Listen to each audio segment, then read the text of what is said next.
Okay, folks, we got to talk about Summer House this season, season 7, episode 10.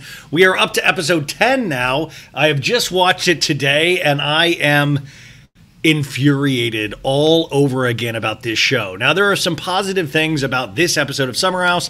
I have to say it's the first time I've actually enjoyed scenes that are not in the Summer House. Like, they had an extended scene at Lindsay and Carl's $13,000 flipping apartment per month. What? They had what? We're paying these folks way too well. We're making these folks way too popular. If you can afford a 13, listen, hey, put me on. I'll cheat on a bunch of people. I'll call me Bailey of all. I'm ready, man. $13,000 a month apartment. Like, I shouldn't have to be worried the whole episode if you can afford this. You know what I'm saying? And that's the only benefit of, like, old school luxurious housewives where you're like, I think they can afford. Well, we don't even get that anymore. We find out, like, Erica Jane's poor, Jen Shaw's going to prison for bilking people. I want rich people, damn it. I want to see W-2s right at the top of it. That's what we need. We need to see at the beginning of every episode everybody's tax forms. Like, okay, has everybody declared the right things? Are we? Can you imagine? Okay, before I really enjoy how depraved you people are, I need to make sure everything's on the up and up financially before I can truly enjoy this episode.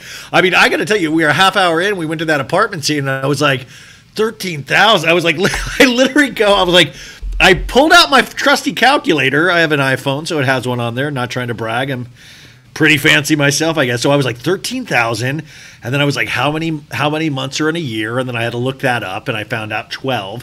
And then this is like a math thing I learned in school. If you do 13,000 times 12, it's going to give you the number that they pay for their apartment in rent every year. Holy shit, you guys. It's $156,000 a year to live in that building. Plus, I'm sure they have like a door guy they have to like give a nice Christmas gift to, a holiday gift, you know, like, so there's other, I mean, but I will say the view. Did you not have an extended fantasy like I did of just drinking on that patio? Sorry, Carl, I know you're sober and I truly love that for you. But I was like, God, it would be so nice. Sun going down, Friday afternoon, going into the weekend, having a nice couple balcony drinks, maybe a nice martini, looking out over the beautiful buildings of New York. I was just, wow. Listen, I'm recording this on video too, but I look just horrific right now. So obviously, I cannot wait. I cannot wait to do this podcast in a studio, in my own studio someday. Like, that's the dream. That's what we're working on. And that's the dream, because anytime I go somewhere, or I'm always not doing it in the same place anymore, so I have to like put a lamp up to my face to give me some sort of lighting, and then you guys, podcasting is so hard. Boo. No, but then I have to look at these. I'm looking at the image of myself doing this, and I'm just like, who the fuck is that mom? You know, who is that? Blah. I said a word I wasn't supposed to. Almost said a word I'm not supposed to say. But, you know, I just don't like looking at myself, so I'll catch a glimpse of myself ranting about Carl and Lindsay, and then I'm like, damn! How are you guys? Are you good? Anyways, I found a lot to talk about with this episode. It is completely ridiculous, but there are a couple things that we can hang our hats on. And by hang our hats, I mean really delve into the minutia of what is at play. Because we always say on this show, or what we always say in real life, is that real drama comes from real relationships. And we have a lot of real relationships on this show. We have a lot of fake ones too, and we have a lot of ones like newbies and things like that in this cast. But we have a lot of real relationships. One of those being Danielle and Lindsay, Danielle, Lindsay and Carl, Carl and Kyle. There's real relationships that have built over these 7 seasons, and in real life as well, because they hang out when the cameras are off, and you can always tell that. So it really is fascinating, heartbreaking, all of the vibes, all of the feelings, all of the vibes. What the fuck? What is wrong with me lately? All of the feelings, though, because you are able to recognize certain certain issues that you have in your own relationships, your own friend relationships. And I think that's where these shows succeed, is when they can show us the reality of our realities, not just theirs, but we can actually take a little piece of that and sock it away for the next time we go through something like that. Or it could potentially help us understand certain friend situations that have gone wrong. I mean, listen, I don't feel like I'm crazy when I'm saying you could see this Danielle Lindsay breakup friendship slowly happening. And I bet it's like probably made some people think about relationships that they don't no longer have. Or maybe like, oh, I miss my friend. Or listen, I might be watching these shows way too much. Like, you know what? It possibly could cure cancer. These shows, if you watch it close enough, they really have a healing power in them. I'm not giving it too much weight, not at all. Let's see here. Summer House episode 10. The title of this one is called "Who Wears the Crazy Pants?" And I think we know. Am I misreading this? Like, who wears the crazy pants? That meant, is that like a diss on Lindsay, who wears the pants in the family? I don't know exactly what this title meant, and I feel like you guys, like I had Demois on last week, and she was saying, she was making me guess, and the answer, I guess, was White Lotus, and now that I think about it, it was obvious, but I was so tired I didn't guess it. And I feel like this might be another one, Who Wears the Crazy Pants? The title must be obvious, and I just don't fully understand what it means. But this is the cable company description. Remember last week, the cable company description was just, Kyle turns 40, Lindsay and Danielle fall out. That was it. But this week, we get a little bit more from the cable company description. While Kyle's 40th birthday party comes to a dramatic end, I was like, oh my God, did Kyle lose his dick?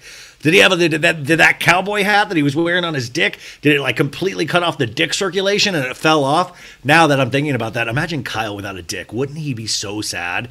He would always be so bummed. He'd be like, I got no blood flow anymore. No blood flow down there. Lindsay and Carl throw a housewarming party. Can you say housewarming if it's an apartment? How does that? There's got to be a different name for that. And Danielle arrives with baggage. What a dark. Danielle arrives with baggage. She arrived with a bunch of gifts, but the cable company says baggage. So that is really deep right there in the description, because Danielle is potentially arriving with the baggage of her feelings, of her own relationship, her relationship with Carl and Lindsay, but arriving with baggage. That's a very interesting description. It says, back in the Hamptons, Sam and Corey's flirtation heats up. Yeah, that means tonsil hockey, folks. Carl takes Danielle aside to clear the air. So this is a pretty good description of what we actually saw on tonight's episode, or yesterday's episode. So we do previously on Summer House, because remember, they know that we cannot remember. We have the memories of a little pea or an elephant. We just we can't remember things that well. So they're going to let us know all the scenes of this whole season. We start off with Kyle going, "I'm a humble 40-year-old man. I want y'all to see my little dick." And he, that 40th birthday party last week. And then we see a scene of Sam and Corey when they were flirting, going to get those drinks. And Corey was like, "I'm going to take a shot." No, sorry.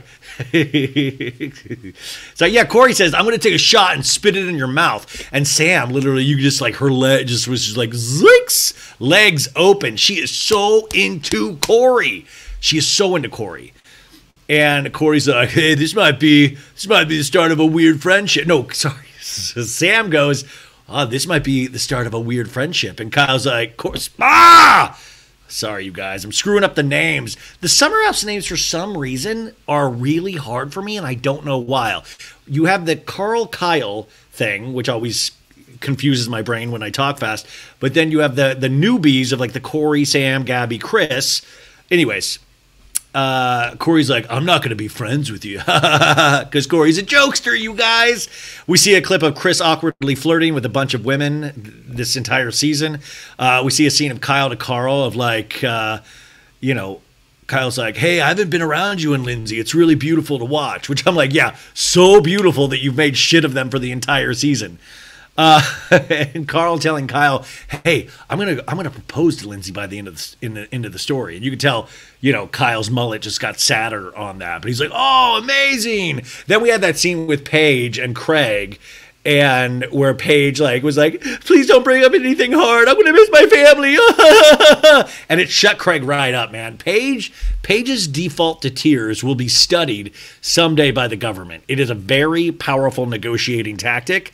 You cannot, I mean, it's really true. And by the way, I said this on last week's recap on the Patreon, or today's recap on the Patreon that I did late, was that I was like, this is such a tactic. And then she fucking even says it. She says it in the first scene. She was like, LOL, I got you, Craig. She is somebody that uses tears to her advantage. I don't want to do a blanket statement and say all women do that, but it seems like Paige is very comfortable and very good at it. Then we go to that Lindsay and Danielle fight where we ended last week's episode, where they pulled each other. And this is all stemming from the girls' night where they went out, and Lindsay felt like Danielle was just way too harsh on her about their friendship.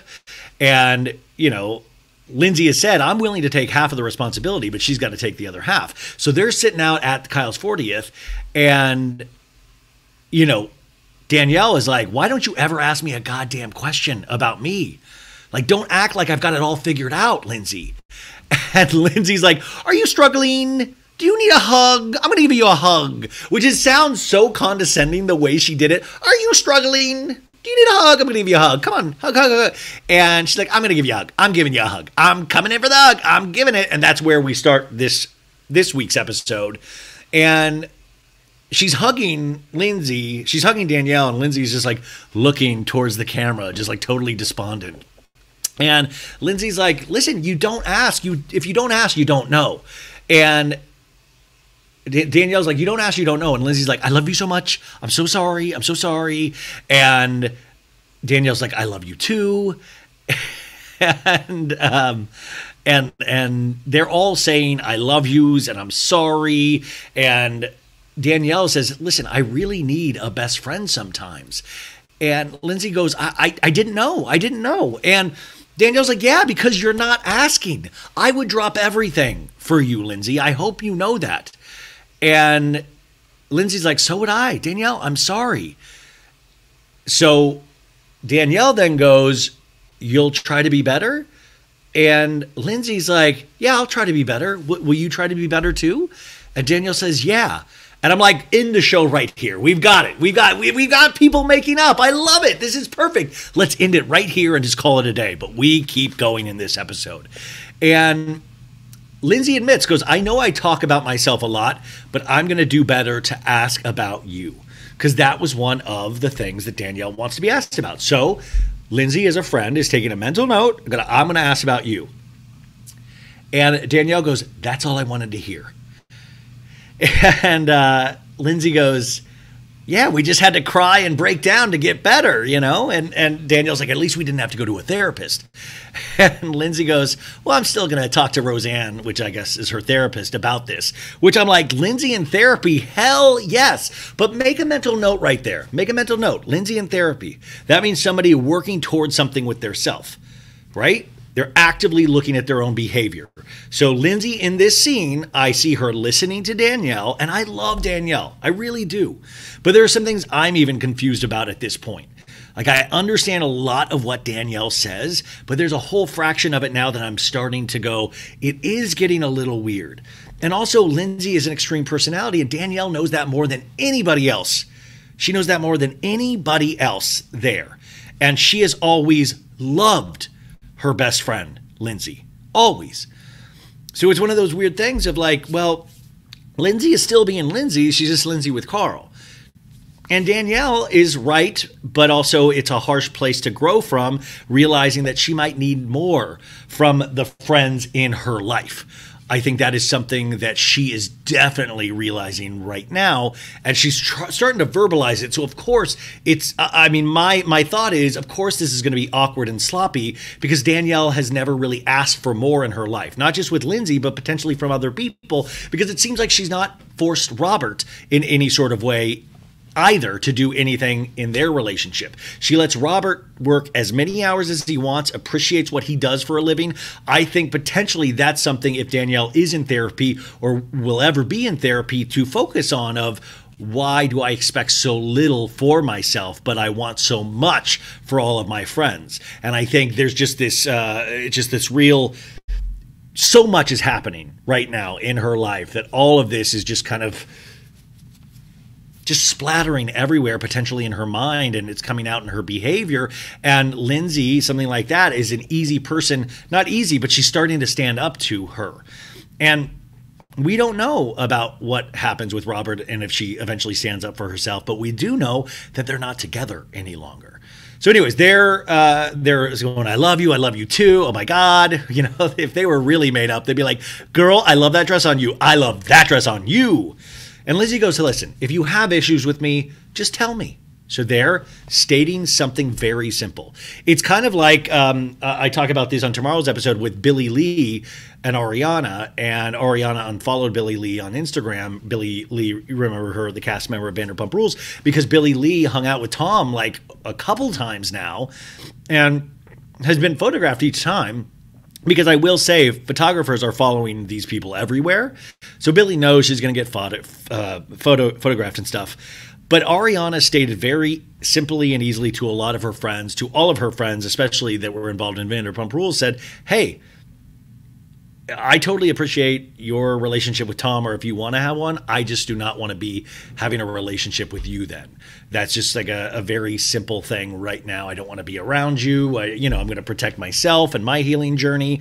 And she told that to everybody. And Billy Lee decided not to respect that, which is totally fine. That's Billy Lee's thing. But Billy Lee knew that and waited until Ariana was at Coachella, which I find funny, but also just kind of like weird. And then she released a statement to Entertainment Tonight. I just thought it was completely ridiculous. But Ariana stated a simple request. And this is what Lindsay has done. This is what Lindsay has done as well. Just, hey, if you got to have a problem with me next time, just please talk to me. Please talk to me. And I was like, you can't state, you're allowed to state things that will help you in this world.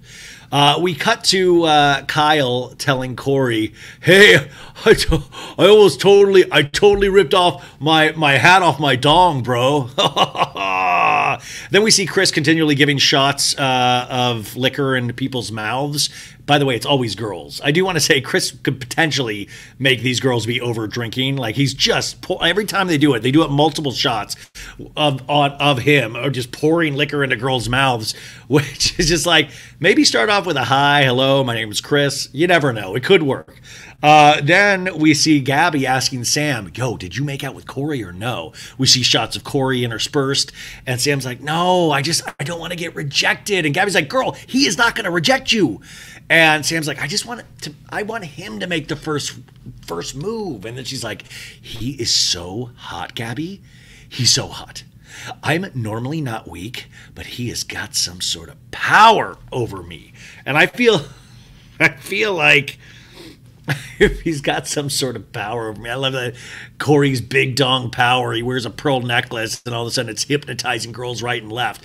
Like I have a feeling too. Like I watched the Watch What Happens Live afterwards with Sam and Lindsay, and Carl and Corey were in the audience, and they're full bloom in terms of a relationship. They went official.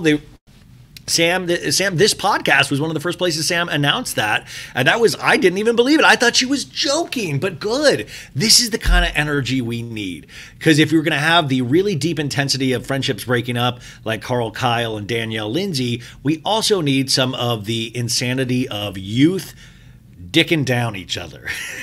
People getting dicked down, of people making, we need that young energy. If that girl's a mini Lindsay, Bravo needs to invest in her right now. This is a smart move on all of their parts. It really is. You're like, okay, now, the summer house, the new generation, it is coming more into focus when you kind of think about their relationship. Because at the end of the day, no offense to Corey, he's a dude on Bravo. So eventually I feel like he's going to make some bad decisions. And you guys know what I mean by that. So I'm like, invest heavily in this couple.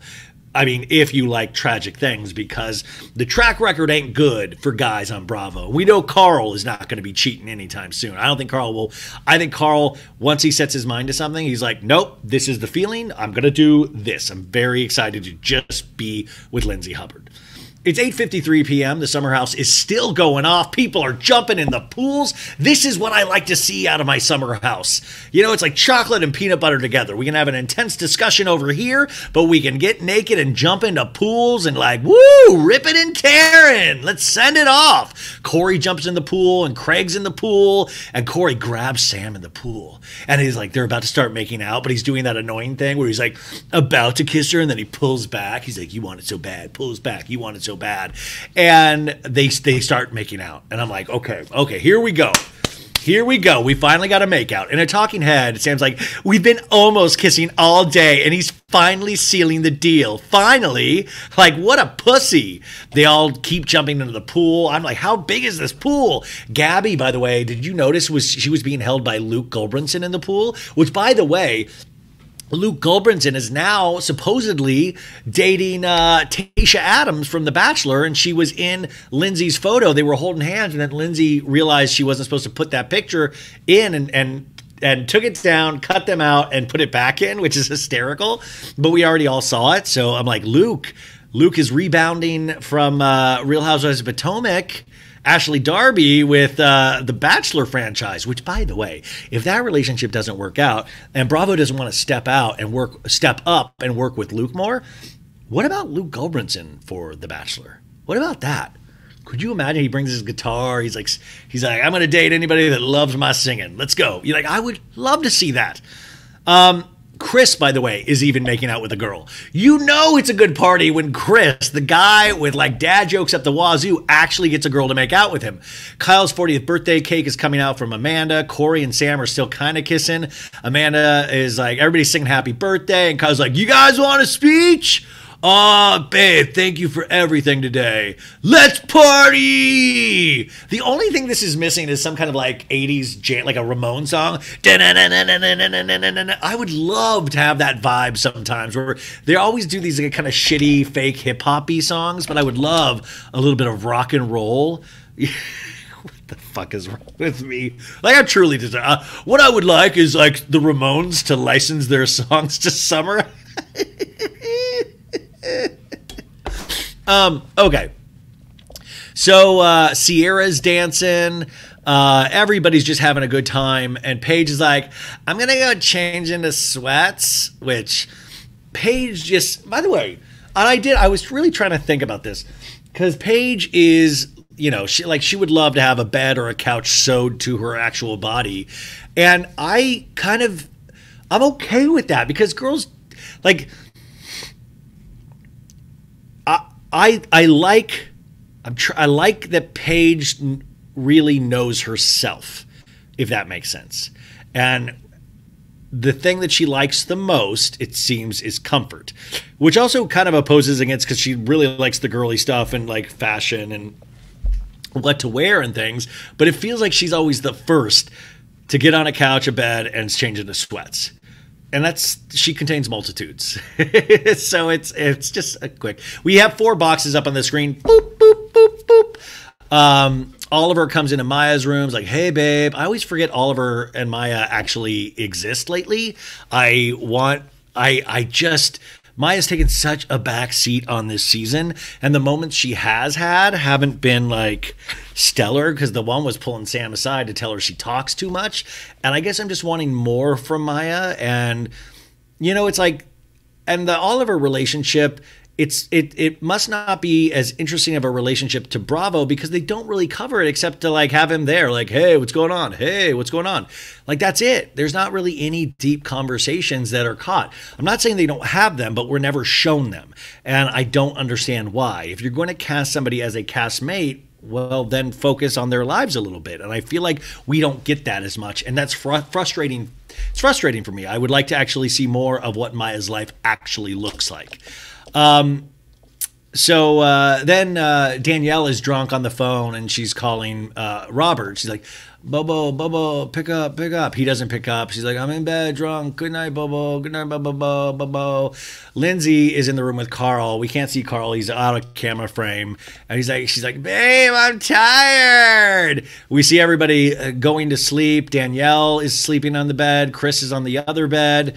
Kyle is hammered in all his costuming glory from his birthday. And he's like, dude, this place is demolished. Yeah. He's saying this by himself. I'm like, okay, Kyle monologue scene. I was waiting so desperately for him to start eating. You know, he's like a night eater. He likes to eat. I appreciate this as a night eater myself. He likes to wait for everyone to go to bed and then he starts snacking. But he's like, oh, he goes, I kind of wish I was just laying in bed right now. He's talking to himself, and he's like, okay, I'm going to go cuddle my wifey. Okay, night. Night, Kyle. Corey, by the way, pops into a room. He's like, where's Sam? And Craig's like, she's been sleeping with 5 other people. And Paige is like, are we going to watch Paddington or what? And Corey's like, is that a child's movie? And Craig's like, you picked Minions last night to watch. And Corey's like, I didn't pick shit, dude. It is hysterical. The Craig, like I always say, he's like a Disney princess. He's like, what child's movie can we fall asleep to? And I hear that Paddington is a great movie. I'm not going to, because I really do hear it's a special movie, but it doesn't stop there. Craig's into Minions. Craig's into, like, he talked about it in his book, Love and Disney. Nothing wrong with Love and Disney. It just cracks me up. Craig is definitely the most sensitive person in that relationship. But Corey's like, fuck no, dude. I didn't pick Minions. You picked Minions, you dick. Next day, it's the morning. Back at the house, 7:21 a.m. The backyard is thrashed. There was a party here. The only thing missing from this is you'd love Sheena Shea to show up, because the iconic first wedding that Sheena had with Mike Shea, where she made all the guests clean up the next day so she could get her deposit back. Like, that's what we need. We need Sheena Shea energy right now. Amanda is in the bed with Kyle. Amanda's like, let's go home so we can lay on the couch. And Kyle's like, I don't feel good. I love that, because I was like, finally, I see one of these motherfuckers have a hangover. I love it. I hope it hurts, because when I drink, it hurts now, and I want other people to feel my pain. You play, you pay. That's it. But also, I think part of getting to be an adult, the sad reality of that is you just go from one laying down position to try to get to the next laying down position as quickly as you can. How can I leave this bed at the summer house and get to my bed in New York or my couch as quickly as possible? Sure, we're going to have a detour and use a seat in the car in the interim, but I'm wanting that couch. So I wanted to move from the bed to the seat, to the couch, to the bed again. And that's just what it is as adults. And you have some food, fun, love, kids, potentially somewhere in the middle of that. But it's all literally going from seated place to laid place to seated place to laying place. Also, we see Maya waking up, and it's like, it didn't even look like Oliver was with her. It didn't look like they were in bed together. And Danielle says, oh, God, wakes up. She's like, my back and my ass even hurts.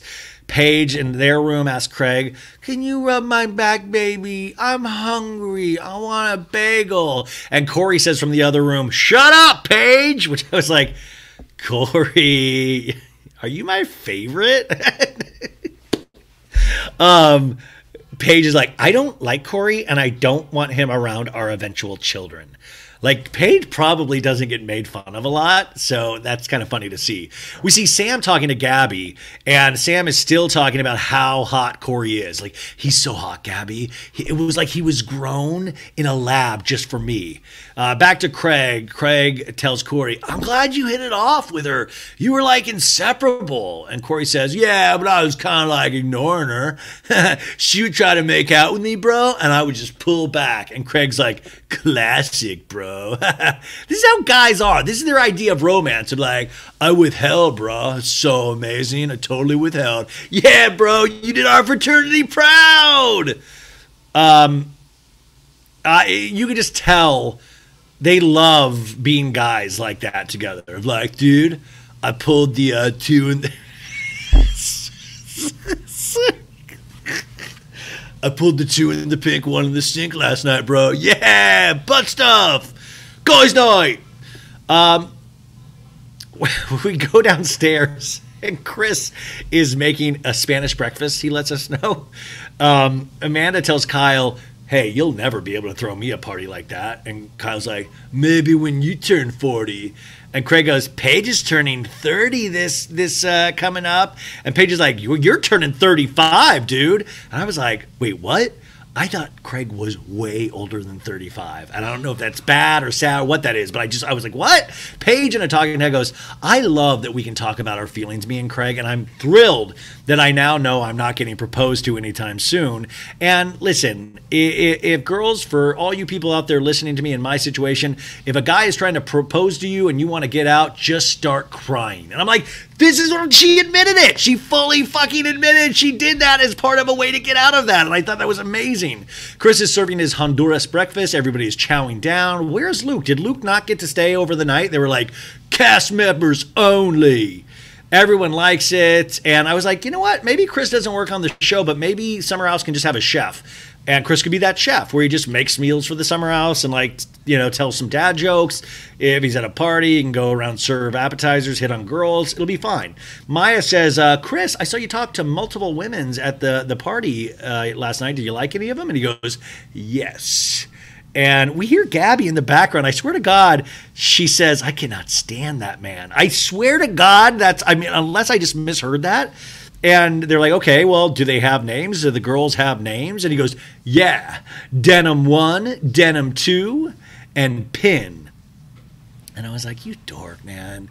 Carl says, well, is this the first kind of action you got all summer? And everybody's like, damn, Carl. And Miles like, he woke up and chose violence. Lindsay says, hey, friendly reminder, housewarming, everyone is invited, even Corey. Everyone's invited to the housewarming on Wednesday. And then Carl's like, it's also Lindsay's birthday as well, everybody. 10:35 a.m. It's still trashed out there. Kyle goes outside. He's like, it's hot. People are moving slow. They even broke like the big pot that had the flowers in it. They broke that. Danielle is FaceTiming Robert. He finally picks up and she's like, hello. And Robert's at the beach. I guess he's cooking, doing his chef thing on the beach. I don't know. And Danielle's like, we missed you this weekend. And he's like, I missed you, and I missed Kyle. She goes, hey, will you be able to make it for Lindsay and Carl's housewarming on Wednesday? And he's like, oh, I can't, babe. I'm doing a tasting menu that night. It's crazy. And they're like, okay, 4 boxes. Bloop, bloop, bloop, bloop. Okay, we do see Oliver is there. Sorry, I got to sneeze. Bless me. Sorry, you guys. Sometimes I just got to sneeze. It feels so good. What's the worst feeling, though? I get allergies so much now. The worst thing is when you get that sneeze and you don't get the release and you're like staring into a light bulb or the sun and it still doesn't come and it's the worst feeling in the world. Anyways, so Paige says, my butt muscles hurt. Like everybody's butt muscles hurt. And they're like, did you ride the bull? So it might have been from the bull, but I want to think Craig and Paige did butt stuff. Nice one, Craig. High five. I'm one of your frat bros. They're packing up the cars. Everybody's like, this was nice. And I agreed as a viewer. I was like, this was nice. I like this party very much. Sam now is talking to Corey and it's like, when are you going back up to Charlotte? And are you going to go to the housewarming? And he's like, I'll let you know. If I'm around, maybe we can get a drink or something. And I like Sam calls him on it. It's like, oh, real cute way to ask a girl out, Sam says. And then we get the first commercial break. Summer House will return in 60 seconds. I always love that, like that minute little catch up where I'm like, you know what? I'm not going to fast forward. I'm going to give myself these 60 seconds to look at my phone and then we'll right back into it. Now, if it's a 4-minute commercial break, I'll be like, I got to fast forward. I'm not going to give it. But the 60 seconds is nice. New scene. We're in the city. We go to Paige's apartment. And basically this is a scene with Sierra, Paige, and Amanda. And they're talking about, this is a scene around Amanda's fertility journey. Paige is making a charcuterie board, which is the official snack of Bravo, charcuterie boards. And Sierra ordered these tests to help find more information about what Amanda's dealing with in her fertility journey, because they know that Amanda wouldn't do it herself. And coming from Sierra, who is a medical professional, they're worried about Amanda's weight loss on top of not having the period for an extended amount of time. I'm so lost in some of these conversations because I'm obviously not a woman body-wise. Emotionally and spiritually I am, but so this is fascinating, but it shows how much women have to go through in terms of their reproductive health. It's so much more than men have to go through. And it's very scary, I would imagine. But anyways, they're all going to do their test together. Amanda comes over And Amanda's like, what an interesting place we are in our lives that this is what we get together to do now. She has not had the period for such an extended period of time that she's due for another doctor's visit, but she hasn't gone back yet. So they're doing these like tests to kind of determine, I think, more about the fertility. So all three women are doing it. They're like doing drops of blood, which I'm like, what is this? Like a witch's coven? Is this Yellow Jackets? We're bloodletting now on this show? Amanda's like, thanks for doing this. I would have done this on my own. And Sierra's like, no, you wouldn't have. And they all laugh at her. I love that they called her out. Like, no, you. By the way, this is a good example of friendship. And by the way, even if it was just for the show, just for a plot line on the show, this is a good plot line to have. It's a good reminder that women and all of us should get our medical shit taken care of. Like even with my knee lately and with other things that I'm dealing with, it's a reminder, and my mom always says this, is that we have to be our best advocates when it comes to our medical care, because the system is so taxed in terms of how it's used, and there's so many doctors involved and things get missed. So you really, and this is like for me, somebody that's not on top of a lot, it is so scary but you really do. Like my it's been a full-time job for my mom over the last couple of years. She has books just, and especially, and it's just so fucked up because there's not one system where everybody is using, it feels like, and there's so many doctors involved, and information can get missed, or the system is just too taxed. But that's why you really got to be your own best advocate. I swear to God, this isn't some kind of commercial.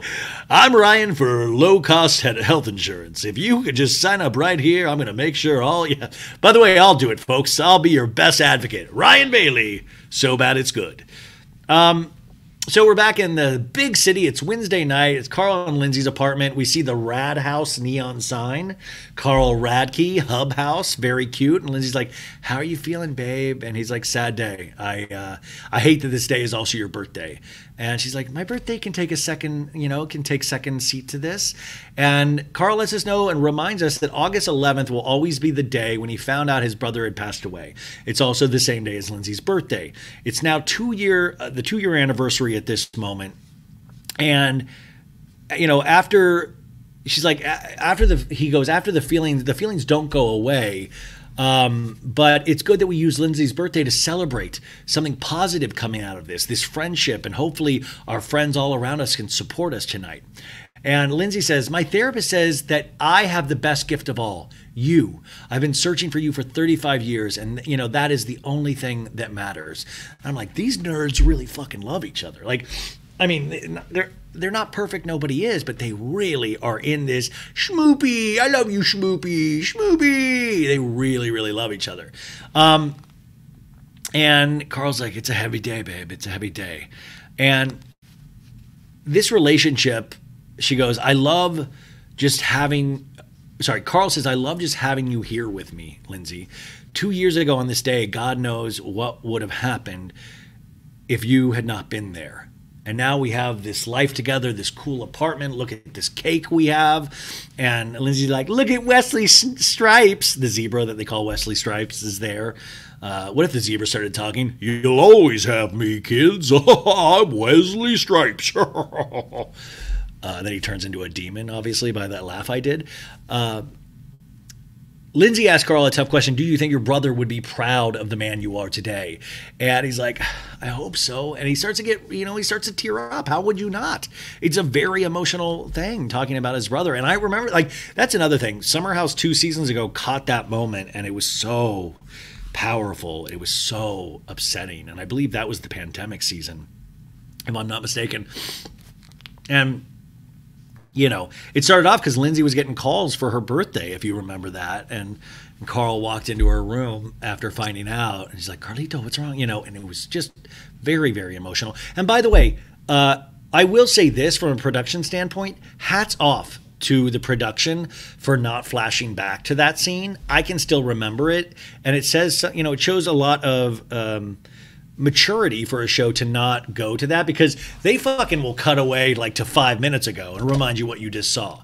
They always do that, and I want to point out that they didn't with this, and I think that was definitely by design. They're not reveling in this or trying to, but I also think we remember as an audience those moments. So hats off for not using it. I thought that was a really, really mature decision on behalf of the production. And I could be wrong, but I don't think I am. So he's like, I hope that my brother would be proud of me. I know he's proud of me. He's up there protecting me and keeping an eye on me. And I wish he got to meet you. I didn't even know that his brother never got to meet Lindsay.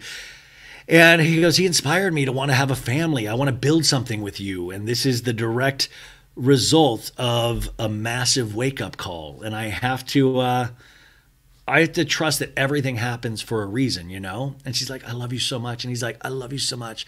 Schmoopy. It's very cute, actually. And it really is that thing of like somebody that just always has your back. Always has your back. We cut to Danielle, first one to come to the party. She was like flowers, gifts. She brings this like weird sheep thing, which is very cute. And Lindsay goes, holy sheep. And she's like, I just thought Wesley Stripes needed a buddy. They're all laughing, and they're like, oh my God, this place looks fantastic. Happy housewarming. The card reads from Danny and Roberto. We see a more life framed photo, because Carl always, said more life. Lindsay says, let's go get a cocktail outside. And they have the terrace is fucking amazing. It is so, so beautiful. It is like a full bar out there, and they're like, this is so, so nice. And I loved this so much. I want to, I really want this to, sorry, I would love to drink on this terrace for real. It was like so nice. Sorry. So then Kyle comes into the apartment. Everybody's coming in. It's big welcome, welcome, welcome. Kyle, I guess, was going to text Carl about something, and maybe he was going to, I don't know, but he decided to do it in person. I'm not sure what that exactly meant. And they see the office / workspace. All of it. By the way, there's a cardboard cutout of Lindsay Hubbard in the office, and Paige is like, that is the most Lindsay thing in Lindsay's life, having a cardboard cutout of herself. And I'm like, Paige, you'd probably have a cardboard cutout of yourself too. The people that don't like each other on these shows and in real life, you really realize there's more commonalities to them than there are differences. Because also, I think what annoys sometimes about, I think sometimes Paige might get annoyed at Lindsay because Paige herself has Lindsay tendencies herself. And I think potentially Paige doesn't like those things about her own self, if that makes sense. Whoa, look at the big brain on Ryan. I'm probably totally wrong. Danielle, she teases, and Lindsay's like, see, this is what you're missing out, not living in the city. She tells Danielle that today is the anniversary of Curtis's death, Carl's brother. Paige, we're cutting back and forth, and Paige loves, by the way, the closet organization, and they're very organized. Paige goes, I love to see it. Lindsay asks Danielle back outside, I want to ask you, Danielle, about how are you? And Danielle goes, we're good. And Lindsay goes, no, how are you doing? Exactly like she wanted her to. And this shows that Lindsay was listening. But also, it is funny, Danielle goes, oh, wow, whoa, my nipples just got hard. That's amazing. But it is funny that she didn't even recognize it offhand because she's so used to not getting asked that. So they're like, okay, let's, Danielle's scrambling, I think, probably. How do I feel right now? How do I feel? She's like, I have a lot going on at work. So that's rough. But then also Robert, he has so much stress at his work. And it sometimes I pick up on that stress, and it really is harmful sometimes to our relationship because I take on his stress, and it's just bad timing sometimes with my work and his work, and together it's insane at the same time. But she's like, sometimes with you, I just need my best friend, Danielle says. But it just seems like from this explanation, which is kind of convoluted in some ways, that obviously Danielle is dealing with a lot, that there's a roller coaster happening. And I don't even know if maybe Danielle even fully realizes how much of a roller coaster. And Lindsay goes, well, it's a little difficult, Danielle, because you're asking me to be this, but I'm also feeling shunned by you at the same time. And Danielle's like, how are you feeling shunned though? And she's like, well, I don't feel like you're supportive of my relationship. I don't feel like you're supportive of it. And she's like, well, what does that mean? What does support look like to you? And, does that look like just me being quiet and not saying a goddamn thing? By the way, Danielle's got a mouth on her. You notice how this girl loves to curse. I love it too. But she'll always throw in a goddamn. She'll always throw in a bitch, motherfucker. She'll always just go out there. But she's like, yeah, I'll just keep my mouth shut. And then Lindsay goes, do you want me and Carl to be together? And she's like, of course I do. Well, do you want me to be happy? Of course. And it's like, well, so if we're happy, why do you have such strong opinions about our relationship? And Danielle goes, okay, if we don't have this kind of friendship, just tell me right now. But if my brother was spending a lot of money and time and so quickly moving on an apartment, going insanely fast, and I just turned a blind eye to that, that wouldn't be me. I want you to be happy, and I feel like I am supportive. And Lindsay's like, well, what do you consider moving insanely fast? And she goes, well, weddings have been thrown around. Marriages have been thrown around. Engagements have been thrown around. And you guys haven't even hit the year mark. And Lindsay's like, so what? Well, if you want me to be a mute, Lindsay, fine. You just don't want my opinion about it. And Lindsay goes, well, do you want my opinion? And I'm like, well, to be fair, we do already know your opinion, Lindsay. Danielle's like, about what? Well, about my relationship. And she goes, well, obviously your opinion is that you want all of this. And Lindsay goes, well, does that matter to you? And she goes, of course it does. Why are you so adamant about this is your opinion, about my opinion? Why are you so adamant about this? By the way, Carl finally sees this from inside. Outside, he's like, oh, you can tell. He's like, oh boy, what's happening here?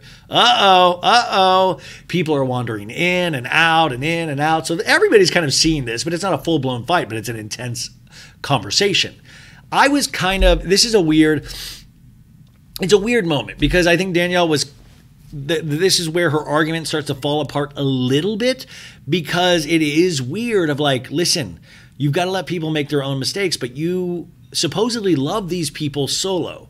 You also like them, you say, as a couple. So what if they're moving too fast? Now, the money thing on the apartment, fuck yeah. Like, hey, could you get a cheap apartment, please? I just get nervous about that from the get-go, but I am so scared of being homeless at some point in my life. And we're all just, I genuinely get scared about that. But as a friend, you have to go, if you really like these people solo, you've got to give it a chance instead of just consistently nagging about the things that you don't like.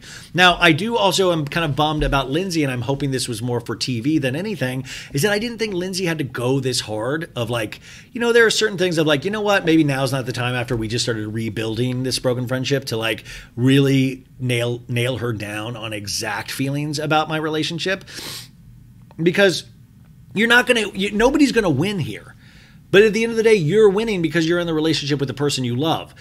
A lot of the times, the relationship that is the best for you is not going to be celebrated by the world. And you've got to be okay with that. It sucks because you want people to know how happy you are, how amazing this is, how much this is changing you for the better. And a lot of people don't see, but that's why love is sometimes just between those two people. It's not to inspire the world. That's great, but like, really? I think our own journeys are so much more fascinating to each of ourselves and each other that we get strength for. But it's very rare, and especially because as you get older, you realize how life works and the ins and outs, that you look at somebody and like, damn, they make me believe in love. It's like love is such a personal thing, and love is different for everybody, right? Love doesn't come in just one size, shape, or but like these are two people that Danielle truly loves. So that's when it gets weird, because I feel like then there are other feelings coming into play. There's also the Roberto thing where they don't spend any time together. So of course she's going to be like, not even, I don't think outwardly jealous, but she's going to be like, what a weird relationship. They spend all their time together. I spend zero time with mine. Like that's, and she thinks she's in a good relationship. So she's like, this is obviously weird. It's just a lot. So Lindsay goes, I'm not going to live my life on your timeline. And by the way, was this the episode where we got the clip of like he wants to have babies with me and I want to have babies with him. Or did that already happen? Because if it did, I thought it happened at this roof and maybe it just got cut out. And Danielle says, I don't know how you're trying to spin this out on me. And by the way, I'm like, fuck, there's no spinning on this. You guys are both losers in this. It's like, that's why it's like, I thought that I was like, oh shit, maybe they're still friends. Maybe we were just sold a false bill of goods because they made up the beginning of this episode. And now we see that it is just temporary. The Band-Aid is ripping off right here again. And Danielle goes, listen, I'm allowed to have an opinion about this. I'm allowed to be shocked. I'm allowed to feel weird about this, which I think she meant feel weird about how fast they were going, not weird about the relationship. But Lindsay heard weird about her and Carl together, period. So Lindsay's like, you're allowed to have an opinion, but why do I need your blessing to date someone? Oh, sorry. Here's the title of this. Okay, so Danielle goes, I'm going to take a breather. Everything is crazy pants to me. So this is where the title of this episode comes from. Who wears the crazy pants? Lindsay, I was right. Lindsay wears the crazy pants. But this was Danielle saying the specific line. Lindsay's face, by the way, is so intense. She has the Lindsay intense, did you make a sandwich for me face? Did you make a sandwich? How many sandwiches have you made for me? Like, and by the way, Lindsay seems to be reveling that this is her home turf. Like, I'm going to bring you to my abode and school you. It's like, I'm asking you a question. And Daniel's like, I think this is crazy what you're saying to me. And sorry, Danielle says, don't ask me how I'm feeling at all then. You know, I'm amazing. Everything is great. I'm not going to feel sorry about how I reacted about something, and I'm okay with that. And Lindsay says, okay, let's take a breather then. Sam at this point comes in with Corey. These Bang brothers here, like you could tell they just like hooked up or something because they're just glowing. Paige says, look who has arrived. Interesting. Sierra sees this as well. Paige says, well, they look good together. They're like Ken and Barbie. Sam tells Lindsay, I ripped my pants on the way over here. And I'm like, sure, you know Corey ripped the pants to hell. Chris comes in. Hey, Chris, what's going on, dude? Okay. Kyle keeps eating. He's like, that's what I do. I just eat now. Danielle is excited to see Corey with Sam and Sam with Corey. Maya comes in. Carl hugs her. And Amanda asks Sam, where did you two come from? And Sam goes, I don't know how to answer that. And Sam says, well, we had a date last night and we had a little date today. And she goes, Corey brings out the best in me. The big, crazy parts that people are scared of.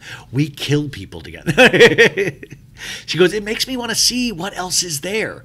Listen, I love that. I love when somebody's like, it brings out the part me. Like I get to be me in the part that other people tell me is too much. I get to be that with him. I think that is kind of a really unique feeling for somebody to have that is in that position. We see snapshots of their date over the last day. And I'm like, God, did you guys just photograph each other the whole date? Potentially. They're on TV. I don't know. Danielle says, well, should I be worried about them?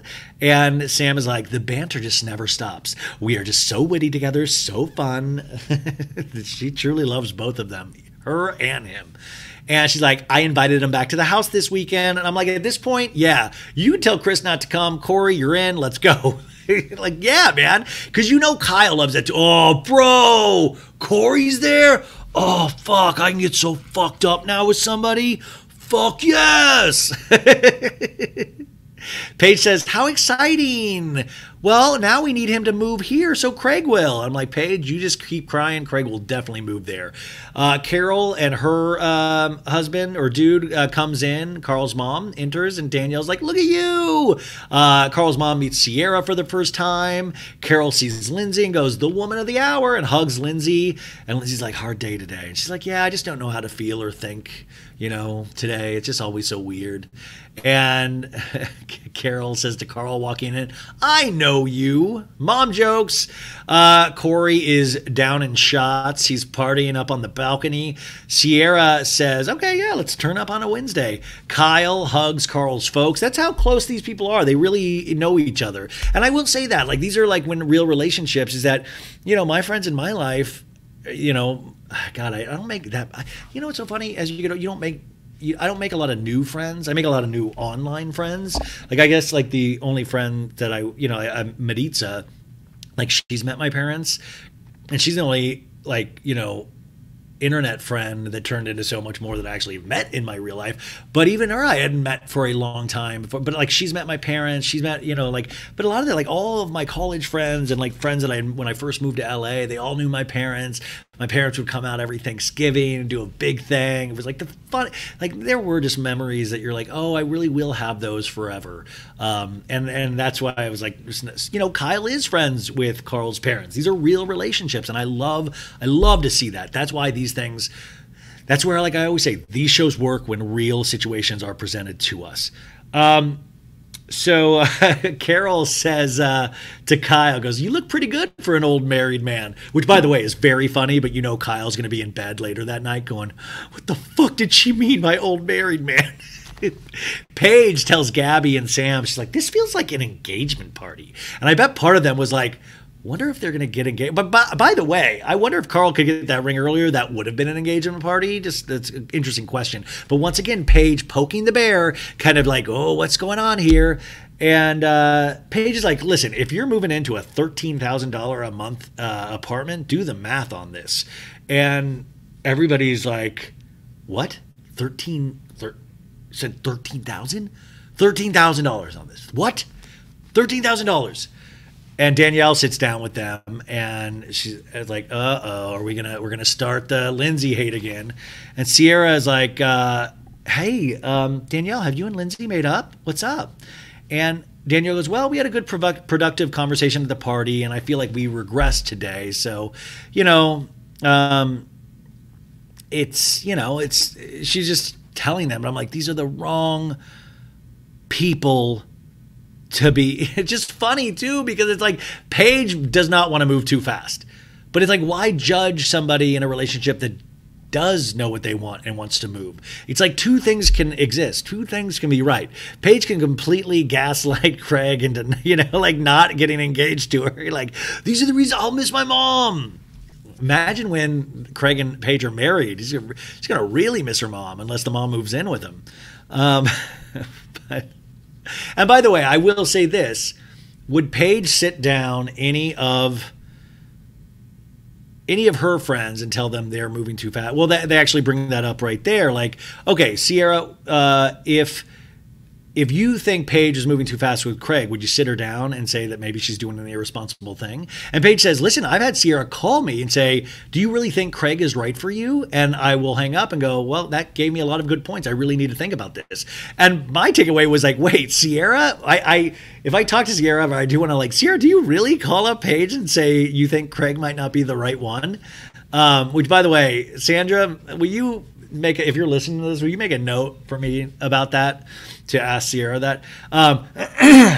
Carl takes Kyle into the home office, and Kyle's like, I like it, man. Man, you guys moved in quick. God, you guys just moved in. It took me forever. Whoa, it was 4 years ago. Can you believe it? God, we hadn't even gotten engaged yet, and we signed the lease. And Carl's like, oh, so you're kind of like me then. Which, another point of like, why is Kyle so butthurt about this when Kyle did a similar thing? But also, potentially, Carl and Lindsay did it 4 years later at an older age, and they're more responsible about this. Carl is sober, and they know how to put a closet together. They're completely organized. Like, I mean, why are we bashing this so much? It's just, it gets more perplexing each week to me. You could be annoyed by them, but why are we judging it so much? And he was like, anyways, that's why I wanted to bring you in here. Kyle's like, you didn't have your phone on you. Let me see the thing. And Carl shows Kyle the ring. And Kyle's like, God damn. Whoa. He's like, yeah, I went and picked the diamond. And Lindsay, by the way, is wandering around. So they close the door, and Kyle gets scared of the cutout of Lindsay in the office. And he's like, bro, how many carats is the cushion? Which I love that I love when men are like, yo, what kind of mounting you got on that thing? Whoa. What are we talking? 24 karat? What are we talking? How many diamonds? What's the clarity? What's the cut? Okay, hot. I love when guys are like, yo, Carl, I'm just gonna tell you, dude. The magazine you need to get is Home Wedding. It is so beautiful. They got a great thing about making centerpieces out of little tin can things. You're gonna love it, dude. I'm also gonna hook you up with my photographer. Like, I love that Kyle is just like, what kind of setting are you doing? That's beautiful. Are you going to get it insured? You should. And Carl's like, it's a big ring because you only do it once. And Kyle's like, ideally. By the way, we also need to cut this little piece right here just in case something ever goes wrong. I don't want it to with Kyle and Amanda. We need to cut this little section right here so we can use it in memes someday. I really hope, just saying that out loud, that doesn't happen, because I was like, oh, that's going to be so dark when I have to eventually make that meme if something happens. Carl's like, I feel nervous, looking at this makes me a little nervous. And I get why people might say that it's, we're rushing, but I feel like it's the right move. And Kyle's like, dude, I've said it once, I'll say it again. You got to trust your gut. You're the only one that needs to feel 100%. And I'm like, dude, I'll say it once, I'll say it again. Where were you saying this once, twice, or 3 times 6 months ago when you were like, or like a couple weeks ago on Summer House when you were like giving them all shit? Like, I'll trust your gut. He is trusting his gut. I will say this, though, and I always say this to the audience. I've trusted my gut like 2 times in life, and I've been wrong about both of those things. So I'm not saying when you trust your gut, it's right. It's good, because then at the end of the day, you're responsible for it and you can't blame anybody else. But I will tell you, trusting your guts leads you sometimes down really horrible paths. I fucking hate my gut. My gut sucks. Now I just use it for food, basically. It's just food storage. If my gut's like, yo, dude, I want to do this, I'm like, shut the fuck up, gut. You do not know what you're talking about. You've had your chance. If I'm going to use you probably one last time, 3rd strike, you're done. I'm not going to even use you for food. I'm going to use Ozempic. New scene, and we're going down to the Hamptons. We're finally to the Hamptons for the new weekend. Paige, Chris, and Sierra in a car, and Paige is like, horses would make good husbands.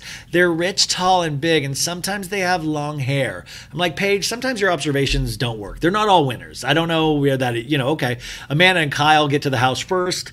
And Kyle's like, oh, you got a pretty big bag there. Pretty big bag. And Amanda goes, I wish you would narrate my whole life. And I'm like, he probably will be doing that.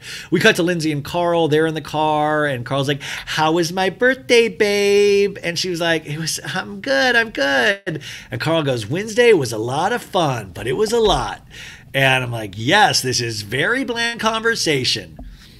And we go back to Chris in the car, and they ask about his date. I guess he had a date with one of the denim wearing girls, and he took her axe throwing, folks. And we get a cutaway scene of them axe throwing. It didn't even get a full scene. It just got off one of those flashback things of him throwing an axe and trying to put his tongue down this poor girl's throat. We see him kiss her, and he was one of those kisser that he puts his hand on her face. He kisses her with both hands, like he's gonna just crush her face. Girls out there, leave this in the comments if this is on YouTube. You guys, do you like hands on your face, smushing your head? Do you that kind of kissing? They're like, well, how was she at axe throwing? He's like, I told her if a bear came, I would handle the axe throwing. Dad joke. Anyways, this girl's name is Cassidy, and she's like, it's fun. There's a vibe there. I want to know more about her, which means I want to feel her boobs. We cut to talking about the housewarming gifts, and Lindsay and Carl both agree that Danielle's, the sheep, was their favorite one. And he goes, babe, what's going on with you and Danielle? And Lindsay's, well, the conversation always gets weird with her now. And, it's like, Carl, she said to my face that Lindsay and Carl together are weird. That's not exactly what she said, though. But that's how she took it. And Carl's like, well, that is very hard to hear. It's like, are you projecting, Danielle, about your relationship or your career working on your app? Like, tell us what the issue is. And Lindsay's like, I think it's obvious. 5:52 p.m. Danielle comes in, greets Kyle and Amanda. And she's like, oh, my God, I'm on a high. We just hired a new app designer. And Kyle's like, well, I just had my first employee. I just had to fire my first employee. And Danielle goes, was it Carl? And he's like, no.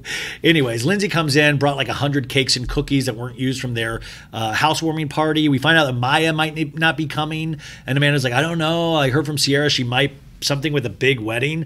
Once again, what the fuck? Is like, if you don't want to be on the show, just don't be on the show. Why are you allowed to go to wedding? By the way, Sandra, if I ever talk to Maya again, let's put this as a question. If you're listening, why the fuck are you going to so many weddings? Why do they make you not stay at the summer house? And if the weddings are so important, just have them get married at the summer house.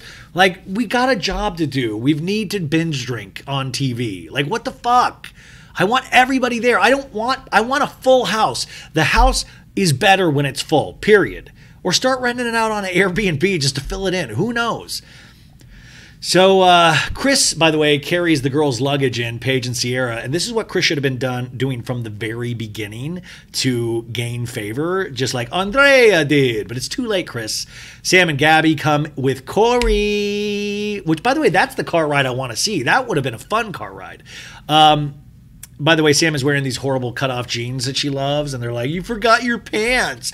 Carl, by the way, is making homemade pizza tonight with dough, and they're like, who's in? And there's a couple people, but Sam's like, well, I actually made a dinner reservation with Corey, and I was like, oh, man, this is funny. Like Carl's staying, so I was like, okay, Lindsay's staying, but Lindsay actually goes to this, and I was like, this is interesting. Carl's like, don't worry, we'll link up later maybe, and I was like, this is good. See, Carl lets Lindsay go without him. Like, they do have things else, you know. Carl's gonna stay home and make some pizza with some people, and the rest of them are gonna get fucking drunk. I will always say drinking sake bombs like they did it's very fun. Homemade pizza, I don't know, you know, that's more of like a Wednesday thing for me. No, anyways, Corey wants to get drunk tonight, and Lindsay goes to Carl, Corey wants to get me drunk tonight. If I come home tonight drunk, will you take care of me? And Carl's like, yes, babe. Sierra and Paige are changing in like these pink and yellow outfits. They say they look like Easter. It's 4 boxes, 7:42 p.m. Bloop, bloop, bloop, bloop. Paige says, I'm not feeling these outfits. I'm just not feeling these outfits. Gabby and Carl and Danielle are staying behind, and as is Kyle and Amanda. And I'm like, Kyle's staying in. Like, what is going on? Kyle wants to be out. I'm like wondering what happened here, if they were forcing him to stay behind, because this seems very not like Kyle to stay behind to have some homemade pizza instead of going out to drink with the fun group, you know? Not the fun group, just the group that drinks. Danielle and Gabby are helping Carlito make pizza. Amanda comes down. Kyle, by the way, no shit, is flat ironing his mullet at 8:23 p.m. I don't know why we needed a timestamp on that, but I wrote it in my journal. 8:23 p.m. flat iron mullet. And Kyle opens this bottle of wine that I guess is gross. Everybody hates, says it's very fermented. 8:31 p.m. Why did we just get the timestamp for 8:23 and it's 7 minutes later, 8:31? Summerhouse, what do you think is going on? Do you think we're like fucking lost in time? Like, wait, what day is it? What time is it? Wait a sec. Okay. Like, I'm so confused. And at a certain point, this has to be trolling the audience. We cut to the bar. They're all doing sake bombs. Lindsay's even doing one. She's having the time of her life. And Corey's like, Lindsay, I want to see you kiss all the girls tonight. And Lindsay's like, okay. And she turns around to Sierra and starts trying to kiss her. Sierra pulls back. And Corey's like, oh my God. And he pulls out his cell phone to get a picture. That's a very frat move too, of like, 2 girls kissing. Capture this on an iPhone, quick. You only see this once in a blue moon. Anyways, Lindsay keeps doing it though. Like, she always just like does the joke too hard too many times. So we cut back and forth from each dinner, the pizza, mellow dinner, and this dinner. And Kyle asks if he misses his lady, Lindsay, and she goes, yeah, I miss her a little, but I'm not like texting her under the table. I spend a lot of time with her. And Daniel's like, you do. I live with my boyfriend and I don't even spend that much time with him. And she laughs hysterically, like, ha ha ha ha. And you see Carl's face. It's like, it was kind of rude. And Carl, like, you could just tell he's like, what? And he's like, yeah, tonight I was like, go out with the guys and girls. It'll be fun. And Danielle says, well, when Robert has a day off, it's like Tuesdays. Let's go Tuesdays with Bobo. I think Danielle's like tipsy in this scene because she says like just some weird shit. And then her reactions to the conversation that she's about to have with Carl is super weird as well. We cut back to the other dinner. Corey goes to the bathroom and they're getting lit. And Sierra asks Sam, what do you think about Corey? She's like, I love making out with him. And like, would you date him? Would you seriously? I don't think he has the capacity for a serious relationship. And, you know, I don't know if he's open to it, but I love being in love, but forcing something into like a serious relationship and then he all of a sudden hates me, you know, all those feelings, sadness, anger, you know, I want to keep this exactly where it is. But at the end of the day, Sam, I see you. You nailed it. You pulled in the Marlin. You got one. You got, this is somebody that I'm really shocked. Not that you got him, but I'm shocked. Well, not that like physically that you could get probably any guy, but I'm shocked that he came in from all the apps. You know, this guy could be fucking everybody. You know what I'm saying? What? I'm like, Sam, I'm actually talking. You know what I'm saying? So Paige says, yeah, sexual chemistry is fun. I'm like, do you mean with your bed? What are your couch? What are you talking about? We cut back to the other dinner, and they're like, oh, the dough was so good. And Carl goes, my dick is dough. I don't even know what he meant by that. I think he just said words. It was very weird. And he goes, Danielle, I want to talk to you, by the way. I know this is long overdue. So they go into this other room, and Danielle's like, well, thank you for taking me into the office.